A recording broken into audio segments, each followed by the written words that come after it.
Reasonable time.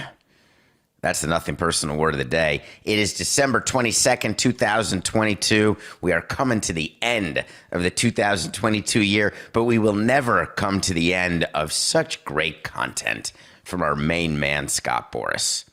Let's review. It's not even an obsession with me. It's just like with Danny Snyder and Jerry Jones, and just they give you so much every day. We woke up yesterday to the Carlos Correa news, to the 1-2 switch, Hawaii. It was intrigue. It was like international intrigue. Steve Cohen is sipping margaritas in Hawaii. Scott Boras and Carlos Correa are in a connecting rooms in San Francisco in their pajamas, snuggling, talking about what they're going to do. And then a contract is signed with the Mets, of course, pending physicals. But we knew yesterday after talking about it that more was going to come out.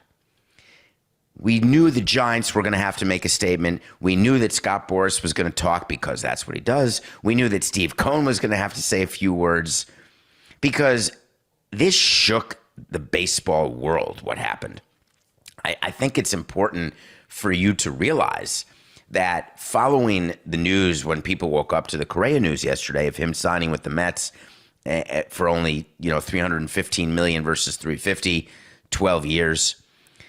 People within baseball, both current executives, former executives, people in the media who cover the sport every day and give you great information every day for The Athletic or for whatever publication or platform that you use, there are certain ways that baseball business is done.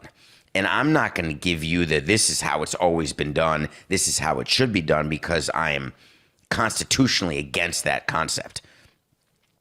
But when there is a problem in baseball that the fans see, except for those in New York, and even those in New York should see it if they're paying attention. But when we have been around owners and the game long enough, for those of us who have, and I'm lucky enough to be in the situation where I'm on both sides of the fence and have been for more than 20 years. What Steve Cohen is doing with the Mets, it is going to have a deleterious impact on the sport, and it is going to lead to changes. It's not even a question. Where we are now as an industry is we're figuring out, both inside and outside of baseball, what those changes are going to be.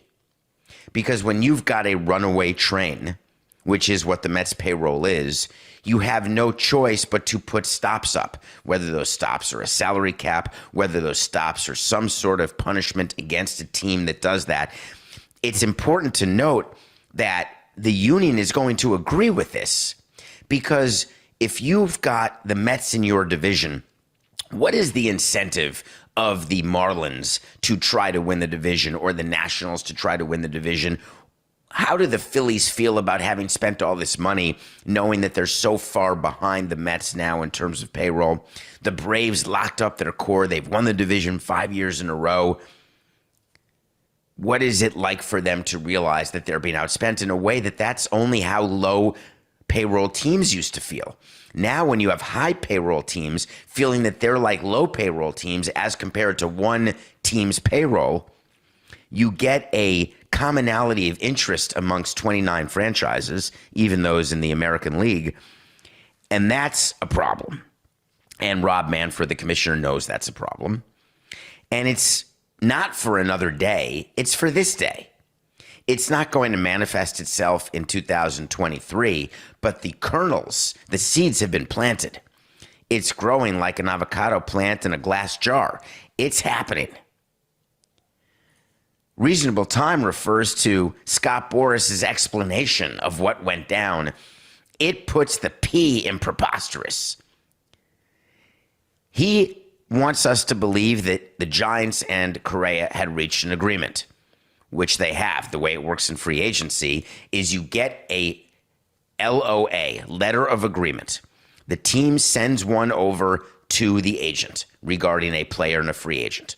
The agent then marks it up, showing it to the agent's legal staff, sends it back to the team. The team is working with its legal staff, and they come to an agreement about the terms of the contract and about the guarantee language. All negotiation is related to the guarantee language. What is it that my player cannot do What are the prohibited activities? What are the payment terms?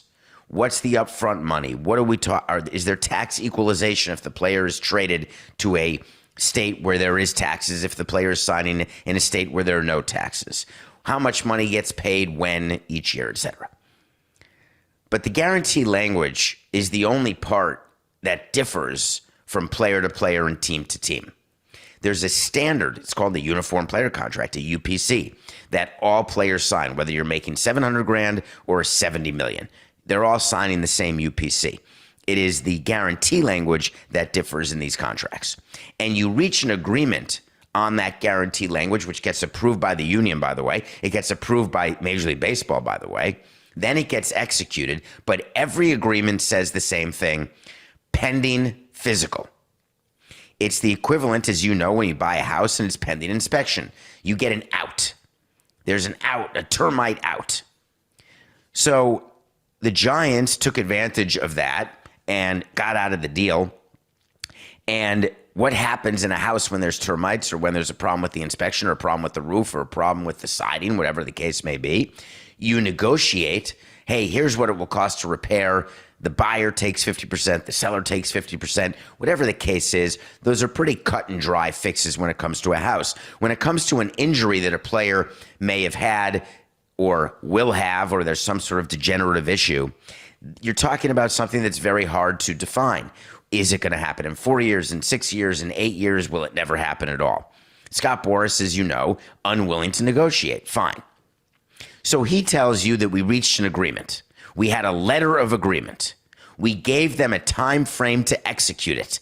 That is not how the letter agreements work.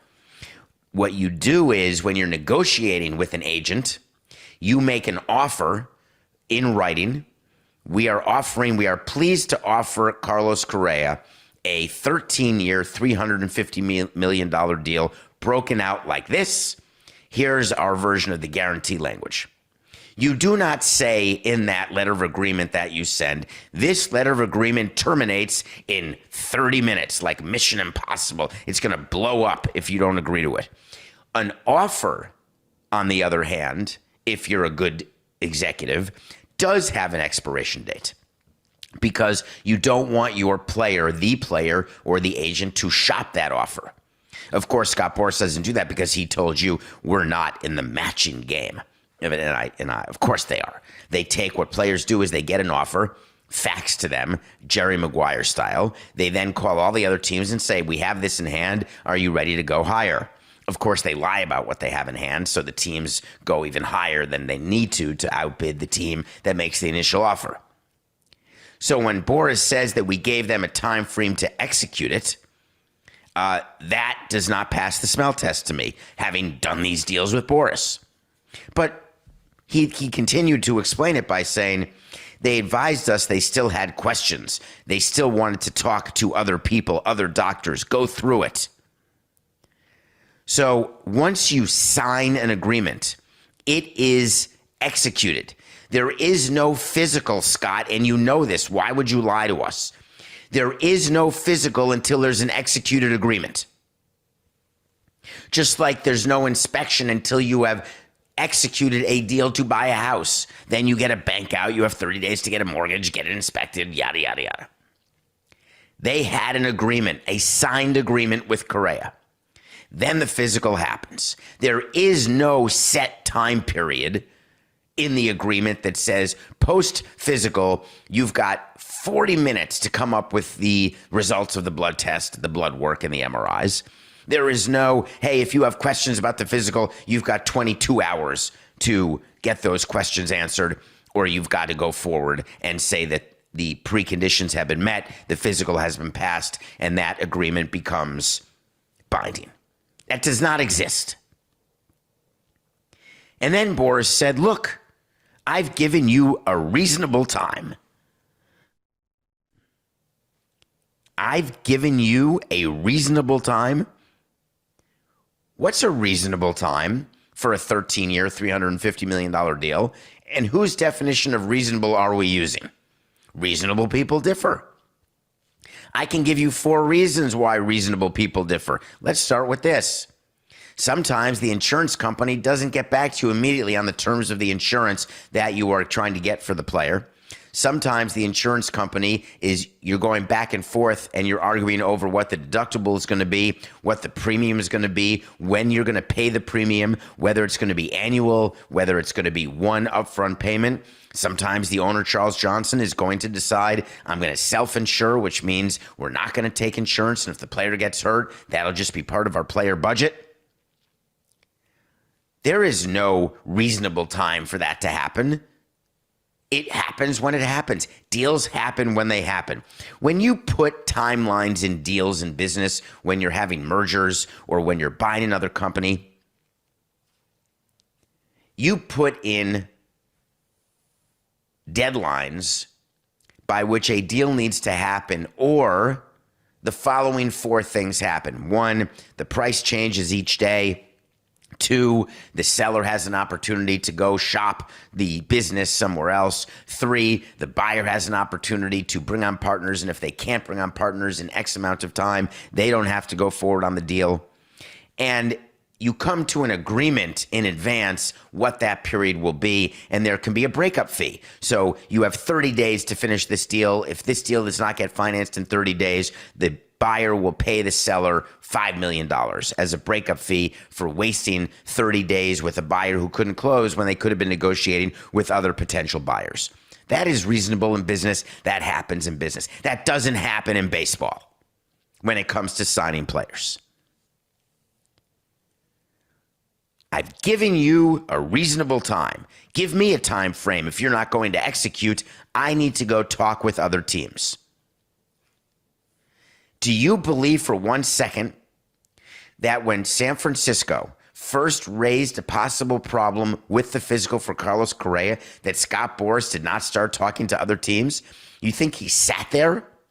You think that the story coming out of New York and of Scott Boras is that Stephen Cohen was sipping Mai Tais in Hawaii in his shorts and white socks and sneakers and just got a call and said, by the way, we've got Correa available. You do? We'll take him 12,325, 12,315, whatever it was.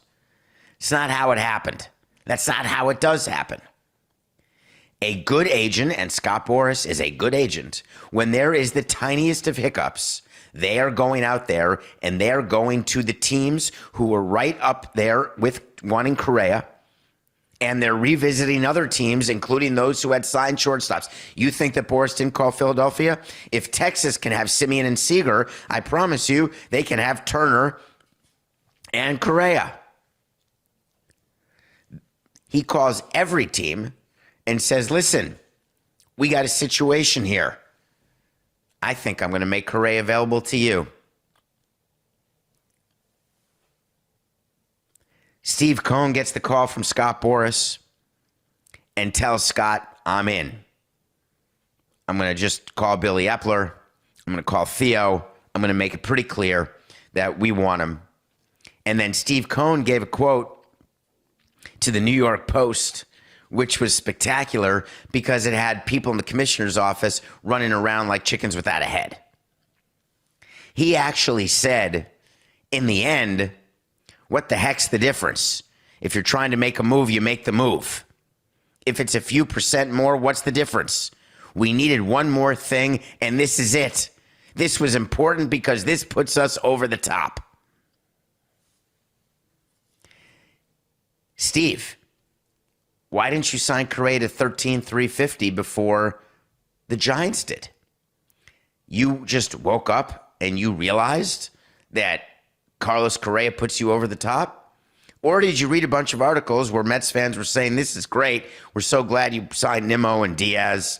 It's great. Verlander replaces DeGrom. Lovely signing with Adam Ottavino. Terrific job. David Robertson, hell yeah. But man, we need bats.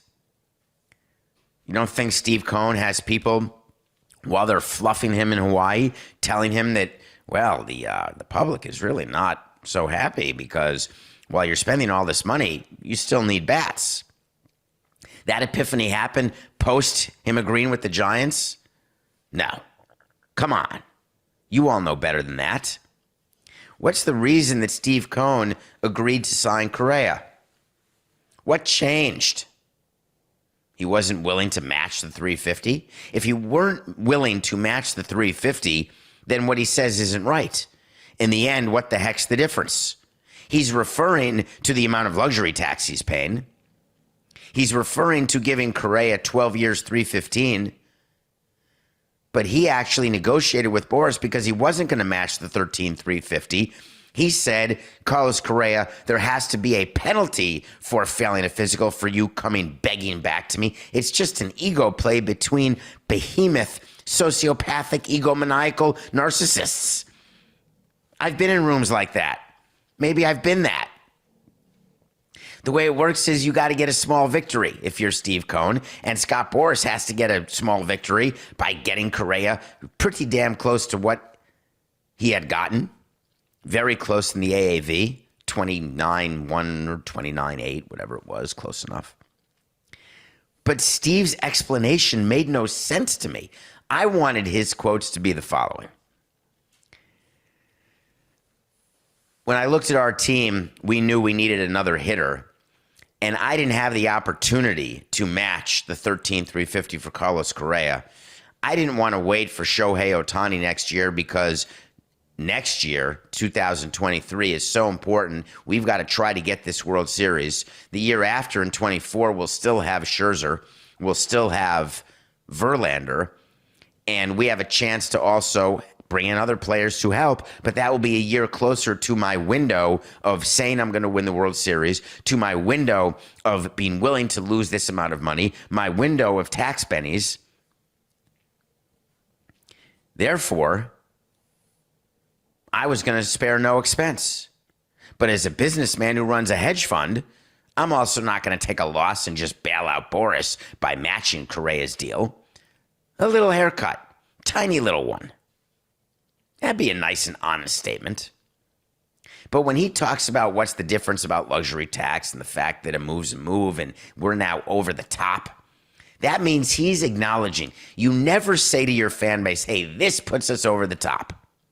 Because does that mean if you don't win this year that you're not going to add next year because you said this is the move that puts us over the top? But if you don't get over the top, is it because the people you chose aren't good enough, or they didn't play well enough, or there was some sort of random event that happened that stopped you from getting to the World Series or winning the World Series? But you're going to bring in another player, but you're still going to say that what you did last year brought you over the top. Never say that.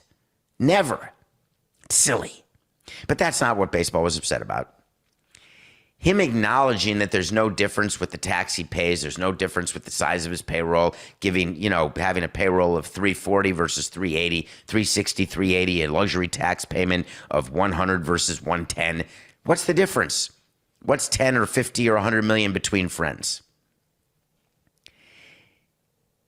I understand that is the Michael Jordan gambling situation, where Michael Jordan, when asked about his gambling, would say, hey, if you look at the amount of money I have, I am doing the same thing that other Sunday golfers do when they bet $3 a hole or $5 a hole.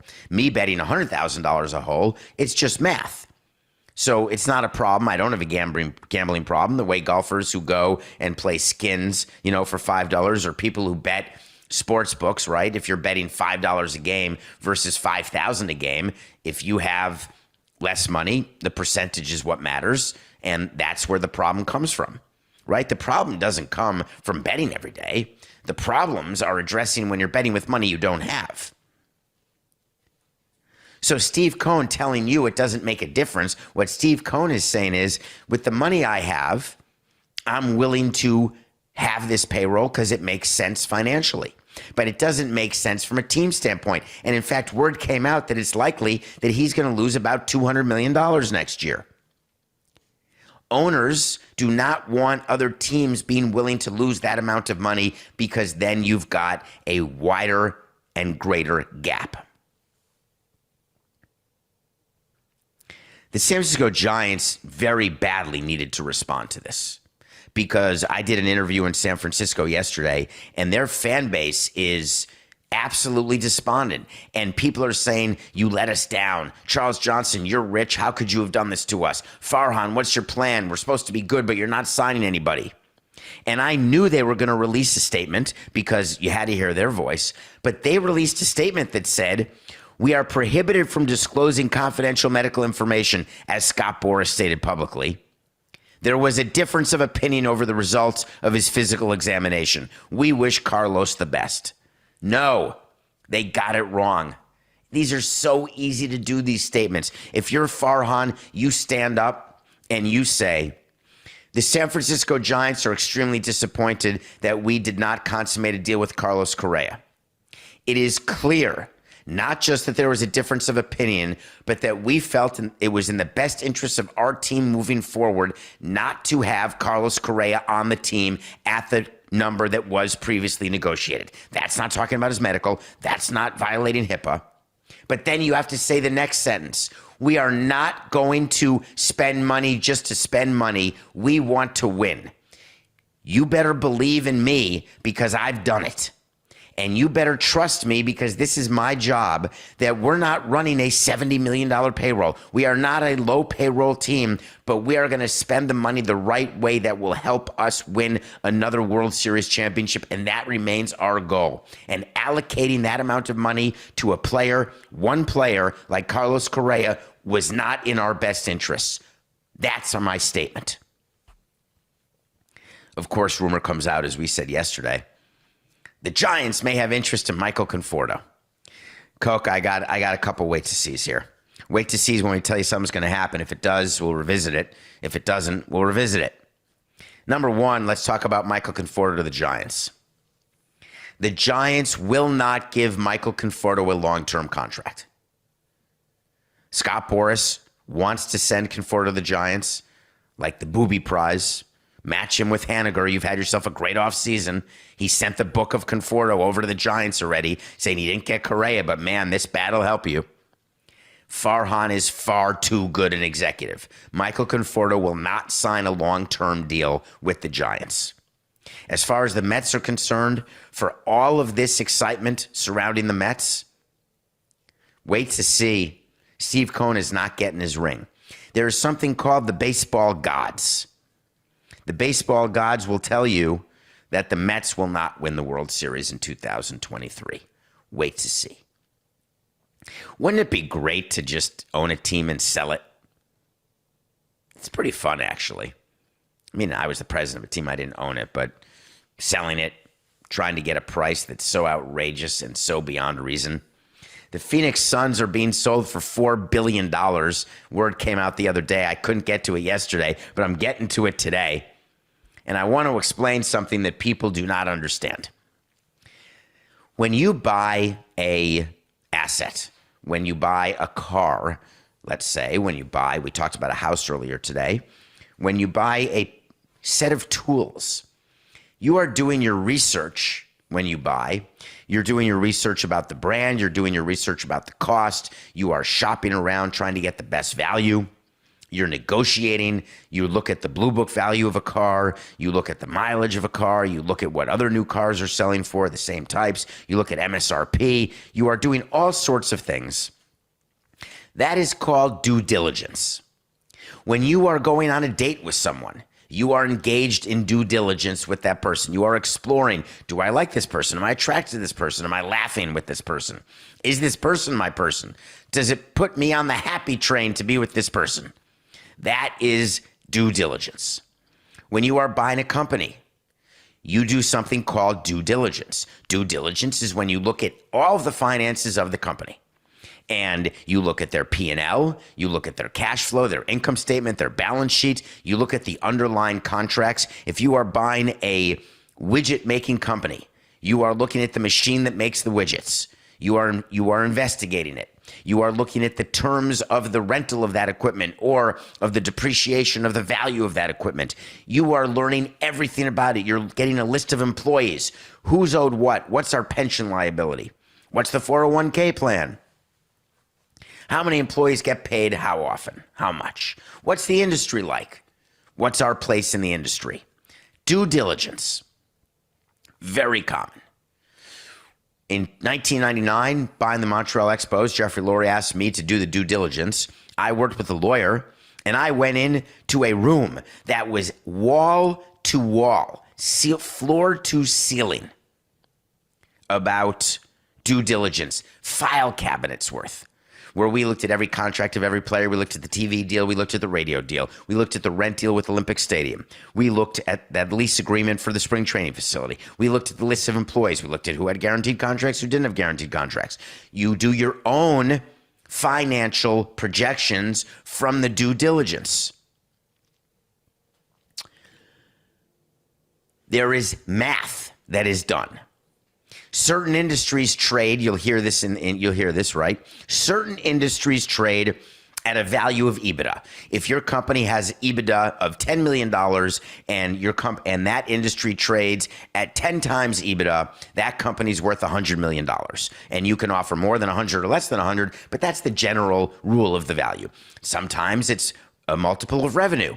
Hey, this company has revenue of $1 billion and it's a 2 times multiple industry, that's a $2 billion company. Those are things that in the industry, right? You hire bankers, you hire lawyers, and you make deals based on due diligence. As technology changed, you don't go into an actual room to do due diligence. You actually go into a computer vault where it's all done on your computer, where you can see all the documents, which is tremendous. You don't have to sit in some Gare du Nord in Montreal going through boxes. You get to just be online. Sports teams, however, have become an asset where there is no rhyme or reason to the price paid for a franchise. It's not based on a multiple of EBITDA because most teams have negative EBITDA. It's not based on a multiple of revenue because then teams would be worth $1 billion at most. Forbes does these valuations of teams that is based on what they say are the numbers, but they've never been right. They have no idea what they're doing because they don't have the right information, because they don't get access to it. Forbes valued the Phoenix Suns at $2.5 billion. Why did the Suns then sell for $4 billion? The reason the Suns are selling for $4 billion, it's not because they get the Mercury. It's not because there's extra real estate, maybe some parking lots, Frank McCourt. No, it's not about that. There is something in sports teams that does not exist when you're buying a ladder company. It's called ego premium. An ego premium is not definable. It's not due diligence. You don't need due diligence. It is simply a man or woman, mostly a man, saying, I want to own a team. It will feel so good to own a team. Steve Ballmer started the ego premium when he bought the Clippers for $2 billion, acknowledging that there's no possible explanation other than I like getting into restaurants. The reason you don't need to do diligence anymore when you are buying a sports team is that there is no financial model that you can do. There is no way to say, hey, if we double the number of season ticket holders and we lower our expenses by X%, we can generate the following operating income. Then the team can be worth X plus Y instead of just X. Those exercises don't happen. There used to be a cottage industry of bankers, independent bankers, who would do projections for potential buyers. They would examine the books in diligence, and they'd be hired for millions and millions of dollars to say, this is what I would do if I ran the team. This is how I can show you. We would always call it PTP, my favorite. Oh, no, sorry, that's PCP. PTP, path to profitability. They don't do that exercise anymore. You don't need these boutique investment banks, although everyone's still hiring them and paying them millions of dollars for reasons that are way beyond me. But there is no path to profitability when you pay $4 billion for the Phoenix Suns and the Phoenix Mercury. So why is it that Matt Ishbia did it? He and his brother got together. He's some sort of mortgage broker. He owns a mortgage company. Very much reminds me of the housing bubble of 2008. There's no way the NBA wants someone in that industry in the game. They really don't care, though, because $4 billion for the Phoenix Suns means every team just went up in value. But he's got partners with him. He's not writing a $4 billion check. There are people on the internet saying he's only worth $5 billion. He's writing a check for $4 billion. That leaves him $1 billion. Is that enough? Will he be able to lose money? Will he be able to eat? Or is he down to peanut butter and jam? That's not how it works. When you hear that a team is selling for $4 billion, that does not mean that Robert Sarver is going to the bank, hitting refresh like Jesse Eisenberg and Social Network, and all of a sudden he's going to say, hey, $4 billion just hit my account. $4 billion is called the enterprise value. But you subtract from that number the debt that's on the team. You subtract from that number, there's something called working capital adjustments. You subtract from that number certain liabilities you don't want to take on. Or if you do take them on, you subtract an amount from the purchase price as payment for taking on those liabilities. Whatever it could be. It could be assuming lawsuits. It could be assuming some sort of obligation to a player like Bobby Bonilla, who's getting paid for years but not playing. So $4 billion doesn't change hands. Let's start with that. Let's end with the fact that Robert Sarver doesn't get $4 billion.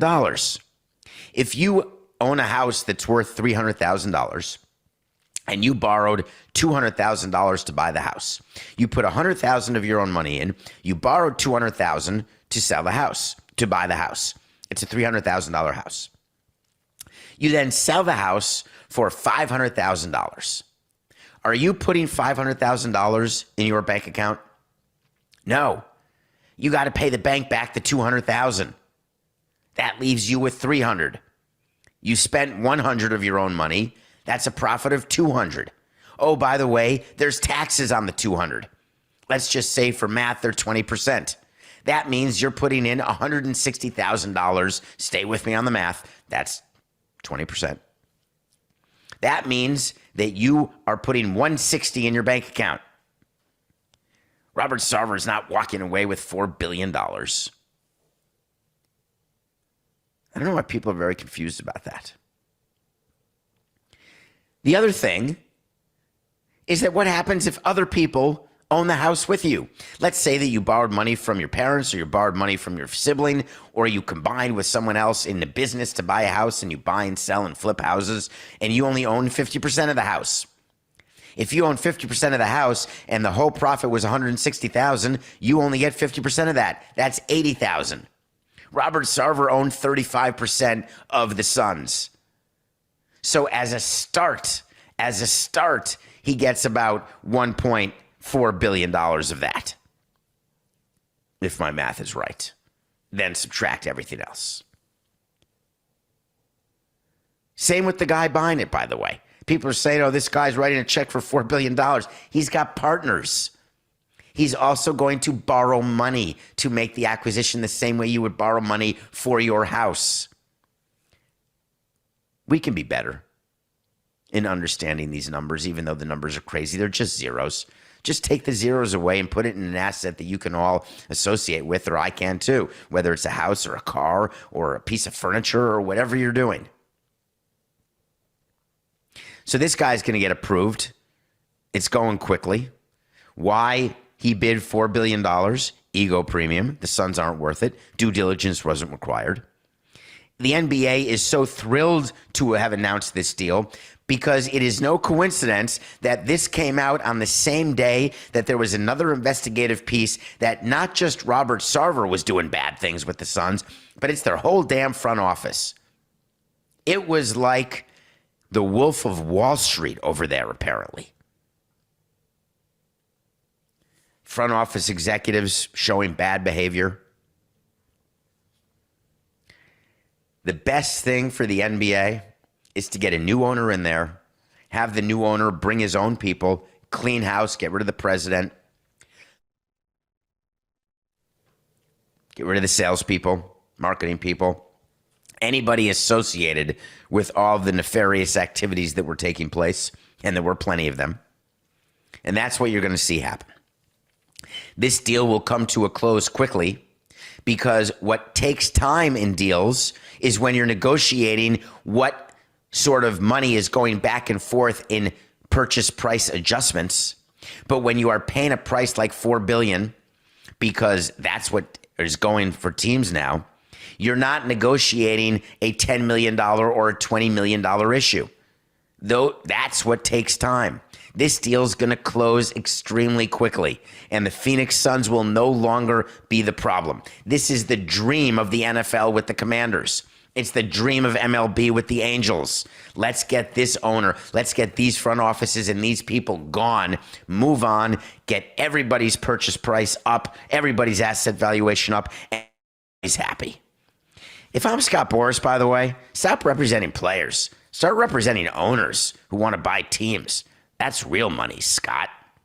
All right, when we come back, we're going to review a movie I watched yesterday, and then we're going to talk about something that James Dolan did that, having been to a Knick game yesterday, I feel angry that I gave him $1 of my money. We'll be right back. Welcome back to Nothing Personal. Thank you. As we head toward the end of this year, it's important. Please go to the Nothing Personal with David Samson YouTube channel and hit subscribe, please. And by the way, Joe, you never got back to us. You still won a prize. You're a subscriber. You must not listen. Maybe we should give it to someone else, Coco. Maybe after the new year, we're going to say that we gave Joe a reasonable time to respond, and he never did. Thank you for telling your friends about Nothing Personal. We're having fun, and we're not stopping. As a matter of fact, we're going to keep going. I watched a movie. I had no idea what it was about because it starred Elizabeth Banks and Sigourney Weaver. And Elizabeth Banks can make any movie, and I'm going to watch it. Doesn't matter what it is. I started to love her with Zach and Miri Make a Porno, which is one of the most underrated, phenomenal movies ever. I loved her in Hunger Games. I've loved her everywhere. She's Elizabeth Banks. I started watching this movie called Call Jane, and I was mortified that there was something I didn't know. That came out wrong. Hold on, Coco. Ready? 4, 8, 69. I was mortified that there was something about the abortion process that I did not know. I knew Roe v. Wade was codified in the early 70s. I knew that now it's not, and there's all the issues that are going on with women's reproductive rights and people going after women's bodies and all of the issues that we've talked about on this show that I'm not downplaying, but I want to get to the movie. I'm watching Call Jane. I don't watch the preview. I don't watch the trailer. It's got Elizabeth Banks. It turns out there were a group of women in the early 70s, late 60s, before Roe v. Wade made abortion legal federally. There were a group of women who were helping other women get abortions illegally. There was like an underground railroad of abortion doctors who may or may not have been doctors, of women who were helping other women with transportation, helping women who couldn't afford it, helping women who could afford it. The movie Called Jane stars Sigourney Weaver playing not Jane, because Jane is like Jane Doe. But she started this organization, and Elizabeth Banks was a consumer because she got pregnant and had to be very secretive about terminating her pregnancy. But then she gets involved in the process. She gets involved in helping other women. This was 50 years ago. That's it. And we're right back where we were, where these organizations have to start up again. This is a politically charged movie. If you have a view on the abortion issue and you are pro-choice or you're anti-choice, because that's not, I don't think it's anti-abortion or pro-abortion. It's about women having control of their bodies. That's where I stand on that issue. I always think it's been mislabeled. Very strange. I am clearly and fully and completely pro-choice. It is a woman's body. Let a woman do with it as she wishes. She wants to have the baby, great. Don't want to have the baby, great. Woman's choice. Done. We're right back to these sorts of organizations popping up again. That's not progress. That's pathos. I was going to say pathetic, and then I said pathos. But it's just not progress. Call Jane is a very important movie. I'd like everyone to see it. Find it. It's on one of your streaming networks. It may not be free. You may have to pay $20. It's well worth it to see the courage of women and what they were doing in the late 60s, early 70s, and to realize that we need women to be this courageous now.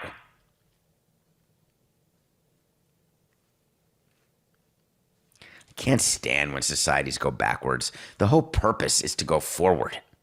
That's the whole idea. That's what technological advances are. That's what intellectual advances are. We're always moving forward. Not in this issue, we're not. All right, Coca. You know what I want? talk to Samson.